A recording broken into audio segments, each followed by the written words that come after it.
ఆస్ట్రేలియాతో జరిగిన తొలి వన్డేలో దక్షిణాఫ్రికా ఘన విజయాన్ని అందుకుంది. బలంగా కనిపించే ఆస్ట్రేలియా జట్టు చిత్తుగా ఓడి వన్డే సిరీస్ లో ఘోర ఓటమిని మూటగట్టుకుంది.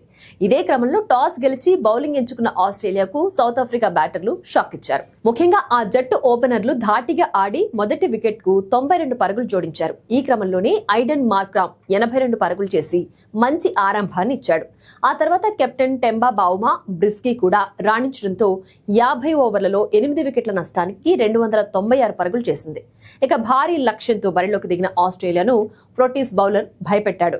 అతని దెబ్బకి ఆసీస్ చరిత్రలో చెత్త రికార్డును మూటగట్టుకునేది, కానీ త్రుటిలో తప్పించుకుంది. కాగా భారీ లక్ష్యంతో బరిలోకి దిగిన ఆసీస్ మొదట 6 ఓవర్లలోనే 60 పరుగులు చేసి ఇన్నింగ్స్ ను ధాటిగా ఆరంభించింది.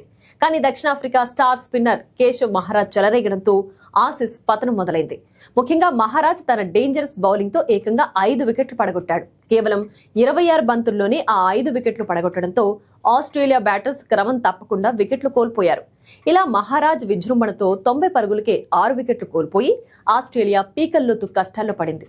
అయితే ఆ తర్వాత మరో ఎండ్లో ఉన్న కెప్టెన్ మిచెల్ మార్ష్ పోరాటంతో చివరికి 198 పరుగులకు ఆల్అౌట్ అయింది.